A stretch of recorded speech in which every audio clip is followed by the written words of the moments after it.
The Democrats have no moral high ground to stand on when it comes to good governance. They don't know what it is. And when they claim that they're fighting for you, do not believe them. Because if this shutdown has taught us anything, it's that the Democrats will willingly inflict pain on the American people if they think it gives them political leverage. Their kamikaze politicians and their constituents deserve better. Republicans have done our jobs. We passed a nonpartisan government funding bill out of the House over a month ago. All we need, as the Speaker said earlier, is just 5 Democrats in the Senate to grow a spine, stand up to the radicals in their party, and join us in getting our clean CR to the president's desk. Enough is enough. That's House Majority Whip Tom Emmer on Capitol Hill yesterday, urging Senate Democrats to reopen government. The shutdown is now entering day 38, the longest in American history. Flight delays and cancellations are surging across the country as the Federal Aviation Administration begins cutting air traffic today at 40 key airports.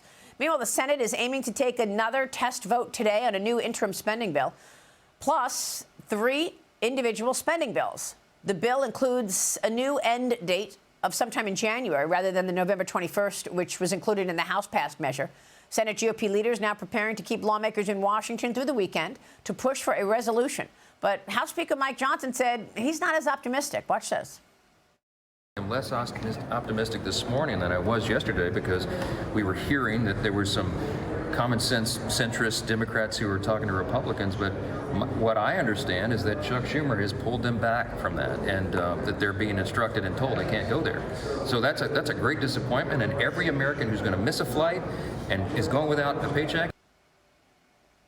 Joining me now is Minnesota Congressman and House Majority Whip Tom Emmer. Congressman, good to see you. Thanks very much for being here. What is it going to take to get your Democrat colleagues to the table?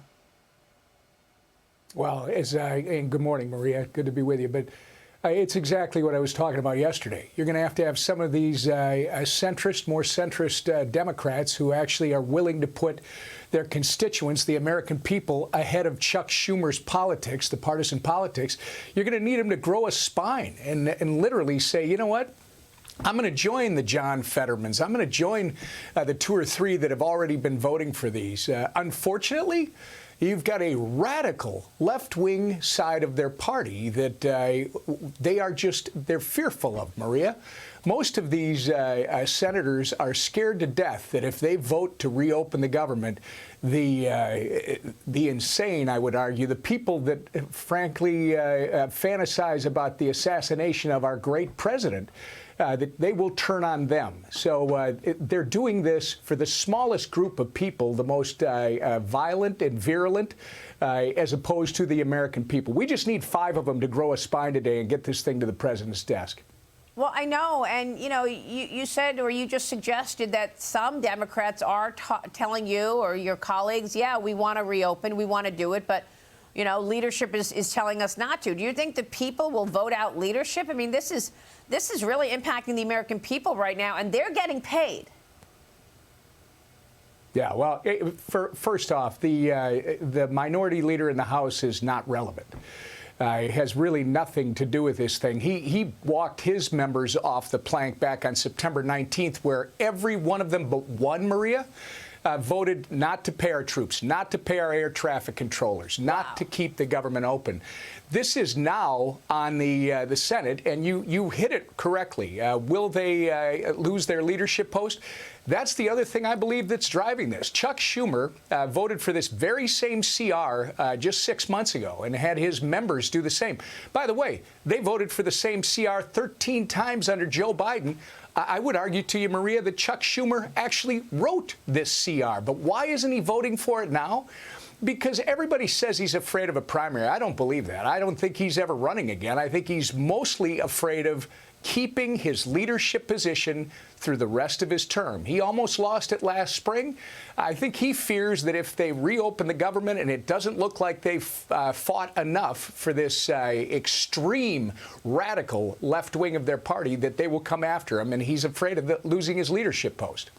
Yeah, but does this week's election not embolden them? I mean, Democrats scored major victories in 4 elections Tuesday night.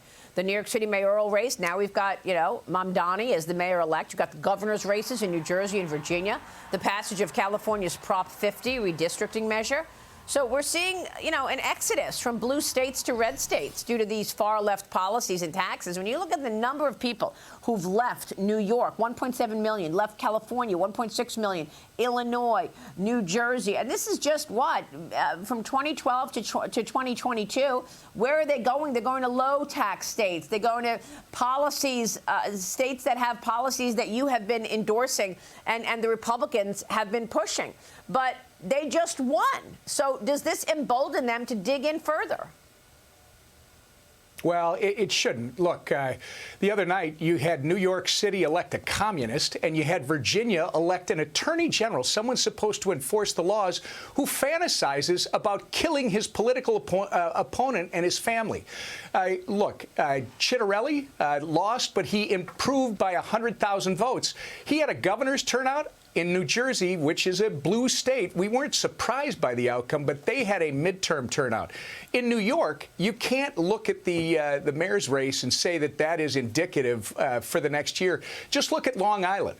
Nassau County, some 2 million people reelected a county executive by an 11-point increase from the last election. This is a Republican county executive. And you got to keep in mind, for us in the House, Maria, we've got all of New York's 4th congressional district in Nassau County. We've got 75% of New York's 3rd congressional district in Nassau County. Those seats could now be in play. You also look, Binghamton, the biggest city, the largest city in New York's 19th district, elected a Republican mayor on Tuesday night in a city that I think Kamala Harris won by darn near 40 points. So people have to look under the hood, Maria. It's not all that the left-wing media wants us to believe. So, Congressman, do you think this week's elections help you in the midterms? I think it's too early, but yes, mechanically, we're in a great place in the midterms. They're defending too many of their members in seats that Donald Trump won. And if you look under the hood, like I said, you're going to see with congressional districts, the numbers are not bad for us. They're not going to win all 5 seats that they're going to try and steal in California, Maria. We're going to do well. Okay. Great point. Congressman, good to see you this morning. We're watching your work, of course. Tom Emmer joining us this morning.